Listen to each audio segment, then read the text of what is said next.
ये जो आंकड़ा है, और वो ये कह रहे हैं साउथ इंडियन जो डिमांड है कि हमने पॉपुलेशन को कंट्रोल किया और आपने पॉपुलेशन को बढ़ाया, हमारी पॉपुलेशन रेटिंग जो है, ग्रोथ जो है वो कम रही, आपकी ग्रोथ रेट अधिक रही। अब ये सब सारे तर्क साउथ के तरफ से आ रहे हैं और राहुल गांधी डिविसिव पॉलिटिक्स करने में लाजवाब हैं।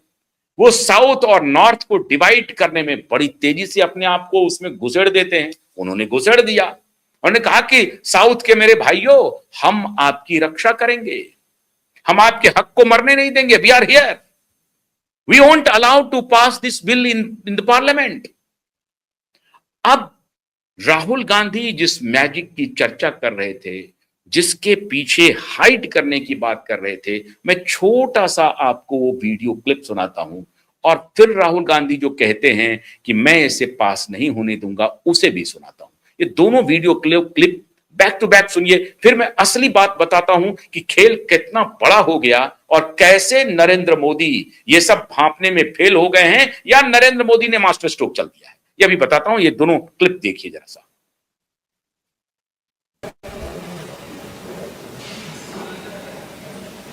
That is the women's bill.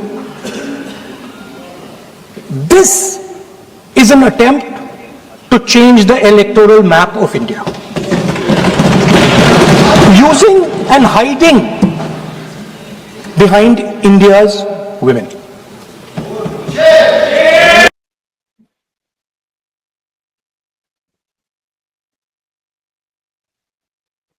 अब दूसरा क्लिप सुनिए, वो भी हम आपको सुना रहे हैं,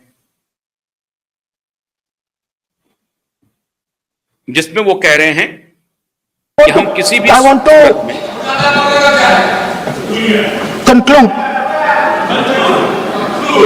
with an idea, and I want to give you a sense, because you have to understand something. I know more than I'm saying. You have to understand that I know much more than I'm saying in this house. So I'm going to give you and everybody else a nice puzzle, and the people of India can try and see if they can solve this puzzle. Yesterday I was watching the Prime Minister speak. Low energy, broken, nothing transmitting, and I suddenly noticed that yesterday was the 16th of April. No, I was listening, please. I was watching. I was sitting here, and he was talking, and he was not able to engage.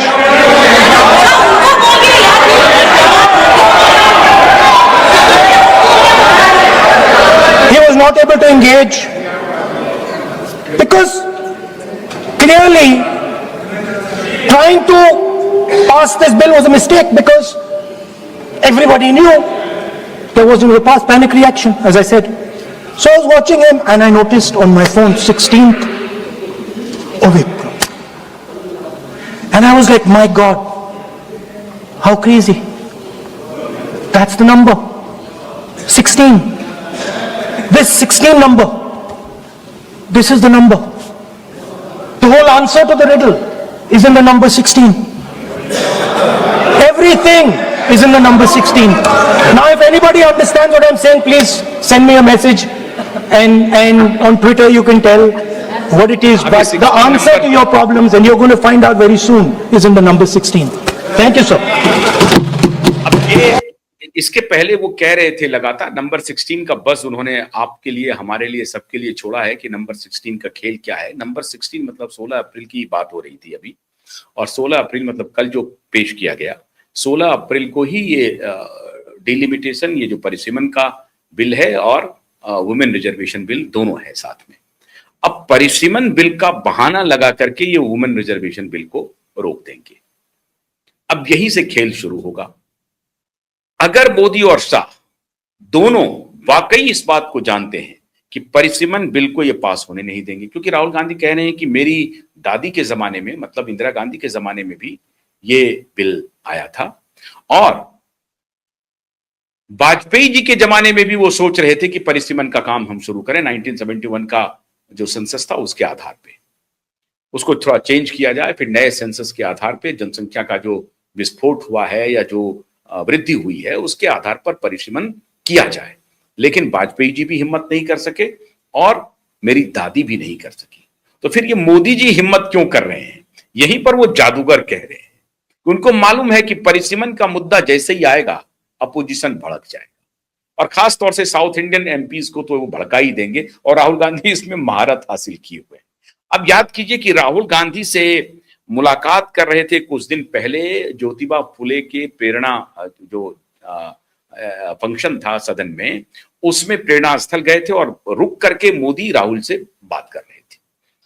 अब वो पता नहीं मोदी वाकई में जादूगर हैं, मोदी देख रहे थे कि आने वाले दिनों में तो हमें कुछ जादू करने वाले हैं, अब उस जादू को अगर पकड़ लोगे तो बड़ी अच्छी बात है, नहीं पकड़ोगे तो हम निकल जाएंगे। अब क्या, अब ये आपके सामने है, क्या मोदी और शाह ये चालाकी कर रहे थे? वुमेन रिजर्वेशन बिल को ही पास नहीं होने देना है और इसका ठीकरा अपोजिशन पर फोड़ देना है, और इस ठीकरे को हम पश्चिम बंगाल के चुनाव में भुनाएंगे कि ये देखिए महिला विरोधी कैसे हैं।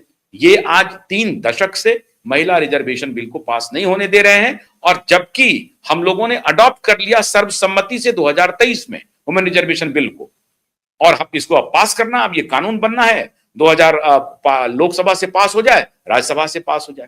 राज्यसभा में भी स्ट्रेंथ नहीं है, लोकसभा में भी स्ट्रेंथ नहीं है। 550 में से 360 चाहिए पास होने के लिए, 2/3, और उसी तरीके से राज्यसभा में 244 से 160 चाहिए। दोनों जगह आंकड़ा एनडीए के प्रतिकूल है, ये बात मोदी और शाह को मालूम है। तो परिसीमन ले आओ, परिसीमन पर बवाल खड़ा हो जाएगा, और जैसे ही परिसीमन पर बवाल खड़ा होगा वो वॉकआउट करेंगे, तो वैसे भी पास नहीं होगा। अगर संपूर्ण विपक्ष वॉकआउट कर जाता है तो उस स्थिति में उस विधेयक के पास होने का कोई महत्व नहीं रहता है। और अब तो पास आउट वॉकआउट करने का सवाल ही नहीं है, क्योंकि जो नंबर्स हैं वो अपोजिशन के फेवर में है। 292 है लोकसभा में और 141 है, 40 है राज्यसभा में। एनडीए के पास चाहिए 360, तो नंबर्स में नीचे हैं दोनों सदन में। तो ऐसी परिस्थिति में और बवाल करवाओ। अगर ये चाहत थी मोदी और शाह की कि लिमिटेशन परिसीमन का बिल साथ साथ ले आओ, इस पर बबेला खड़ा होगा और वुमेन रिजर्वेशन बिल पास नहीं होगा, अटक जाएगा, और फिर हम इसका ठीकरा अपोजिशन पर फोड़ देंगे। अगर ये चाहत है, ये चाल है, इस चाल को उधर के जो दर्शक थे ना, मैजिशियन ये थे, जो दर्शक थे वो पकड़ लिए और वो ताली नहीं बजाए। वो आज इसी का जिक्र कर रहे थे, वो ताली नहीं बजाए, उन्होंने कहा कि देखिए हम आपकी चाल को पकड़ लिए, आप एक्सपोज हो गए। अब मेरा सिर्फ ये कहना है कि अगर इसी एक्सपोज वाले भाव को अपोजिशन जनमानस में लेके चली गई कि मोदी और शाह चालाकी कर रहे थे, लोकतंत्र को हाईजैक कर रहे थे, साउथ इंडिया को पूरी तरह से निस्ताबूद करना चाह रहे थे, नॉर्थ इंडिया को सीट देना चाह रहे थे। हालांकि ऐसी नियत थी नहीं अब भारतीय जनता पार्टी की, दूर दूर तक नहीं थी।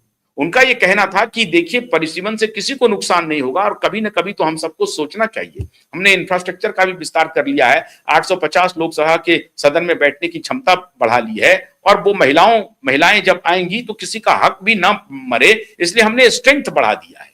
जैसे किसी मेल एमपी को ये लगे कि हमारी सीटें कम हो जाएंगी, 550 में से अगर 33% उधर चले जाएगा तो हम कम हो जाएंगे, तो हमने स्ट्रेंथ ही बढ़ा दिया हाउस का, तो ये तो अच्छी बात है। तो नियत उस तरह से मोदी जी कह रहे हैं कि हमारी नियत बिल्कुल साफ है, अमित शाह भी कह रहे हैं हमारी नियत साफ है, लेकिन अपोजिशन इसे नियत साफ करके नहीं बताएगा जनता के बीच में। अपोजिशन कहेगा कि ये पॉलिटिक्स कर रहे हैं, ये परिसीमन ला रहे हैं, जहां ये स्ट्रांग है, ऐसी सत्य से बिल्कुल परे है। जहां ये स्ट्रांग का मतलब है उत्तर प्रदेश में सबसे ज्यादा सांसद अभी समाजवादी पार्टी को है, लेकिन फिर भी वो कह रहे हैं जहां की 140 सीटें होने वाली है, 80 से बढ़कर के 140 हो जाएगी, मतलब 60 सीट का इजाफा होने वाला है वहां पर, लगभग 2 गुना। ऐसी परिस्थिति में भी उनको कह रहे हैं कि ये राजनीति कर रहे हैं, जबकि अखिलेश यादव चुप्पी मारे हुए थे। अखिलेश यादव थोड़ा बहुत मजाकिया लहजे में कुछ कुछ करते थे, लेकिन अखिलेश यादव को पता है कि अगर ये स्थिति होगी तो हमारे ही फेवर में मामला होगा। ऐसी भी चाल चल रही होगी कि अखिलेश यादव को तोड़ दिया जाए इस मुद्दे पर, परिसीमन वाले मुद्दे पर, लेकिन ये टूटा नहीं। अपोजिशन लगता है एकजुट है, और कुछ देर पहले तो मोदी जी ने एक प्रकार से स्वीकार भी कर लिया कि ये बिल लगता है ठंडे बस्ते में चला जाएगा, ये पास नहीं होगा दोनों सदन से, और यहां पर अपोजिशन स्ट्रेंथ का की एकजुटता है। अब इसमें दो नुकसान हो गया जादूगर को। मैं जादूगर इसलिए कह रहा हूं कि आजकल राहुल गांधी ने प्रधानमंत्री को जादूगर बोला है, और हम तो यहां बोल ही सकते हैं पार्लियामेंट में, ये असंसदीय शब्द है, लेकिन हमारे लिए असंसदीय शब्द नहीं है। तो उन्होंने कहा कि जादूगर जो हैं उनका जादू लोगों ने पकड़ लिया है। अब इनसे दो नुकसान होगा जादूगर को। अगर अपोजिशन ये बात ममता बनर्जी के राज्य, जहां ममता बनर्जी सत्ता में है, ये बताने में कामयाब हो गए कि देखिए इनकी चाल देखिए कि महिला बिल के बहाने ये परिसीमन का बिल ला रहे थे, ये लोकतंत्र को खतरे में डाल रहे थे। अगर ये चल गया और महिला समझ गई, तब तो उल्टे पड़ जाएंगे सारे दांव। और दूसरी बात, आप कोई विधेयक लाते हैं और वो गिर जाता है, ऐसी स्थिति में सरकार का इकबाल खत्म हो जाता है, कॉन्फिडेंस हिल जाता है। ये परिस्थिति किसी भी दौर में, किसी भी सदन में बननी नहीं चाहिए कि आप कोई विधेयक लाएं और वो विधेयक गिर जाए। इसका मतलब है कि आप कॉन्फिडेंस लूज कर जाएंगे। अपर हैंड अपोजिशन का होगा, लोअर हैंड सत्ताधारी दल का हो जाता है, और फिर ये इसका मल्टीप्लायर इंपैक्ट पॉलिटिक्स पर बनता है, क्योंकि फिर अपोजिशन रिगर करता है, और आप अगर लंबे समय से सत्ता में हैं तो वो एंटी इनकम्बेंसी मल्टीफोल्ड ट्रैवल करेगी आपके खिलाफ। जनमानस में ये जाएगा कि अब तो ये गिर गए, अब तो ये जाने वाले हैं, देखिए इनकी चलती नहीं, इनका स्ट्रेंथ भी कम है, खत्म हो गए ये, अब थोड़ी सी और ताकत लगा देते हैं। अपोजिशन ये दिमाग लगाएगा थोड़ी और ताकत लगाओ तो हम इनको पछाड़ देंगे। ये अपोजिशन अपवर्ड ट्रेंड में जाएगा और जो सत्तारूढ़ दल है वो थोड़ा सा डिमोरलाइज हो जाएगा। ये परिस्थिति किसी भी लोकतंत्र के लिए वैसे तो अच्छी बात है, लेकिन सत्ताधारी दल के लिए ये नेगेटिव बात है। तो क्या दोनों ही फ्रंट पर जादूगर का जादू फेल हो गया, या जादूगर का जादू चल गया कि नहीं, हमारी जो कोशिश थी उसको कोशिश हो गई कामयाब। हम ये चाहते थे कि वुमेन रिजर्वेशन बिल के बहाने ये रार करे, तकरार करे, ताकि हम इसे महिला विरोधी साबित कर दें, और अगर ये महिला विरोधी साबित हो जाएगा तो पहला बोनांजा हमें पश्चिम बंगाल में मिल जाएगा। तो क्या ये कैलकुलेशन करके गए हैं? पश्चिम बंगाल का चुनाव इसका बैरोमीटर होगा। अगर पश्चिम बंगाल के चुनाव में और तमिलनाडु के भी चुनाव में अगर महिला वोटरों का turnout in favour of Bharatiya Janata party हुआ है, तो समझिए कि मोदी की जो चाल 16, 17, 18 अप्रैल की है वो कामयाब हो गई जादूगर की। लेकिन अगर महिला टर्नआउट नहीं हुआ तो फिर राहुल गांधी की जो बात है, जादूगर पकड़ा गए हैं, वो सच हो जाएगी। अब ये पॉलिटिक्स के ABCD में जादूगर फेल हुए हैं या पास हुए हैं, ये पता सिर्फ और सिर्फ मोदी को है। बहुत बहुत शुक्रिया, नमस्कार।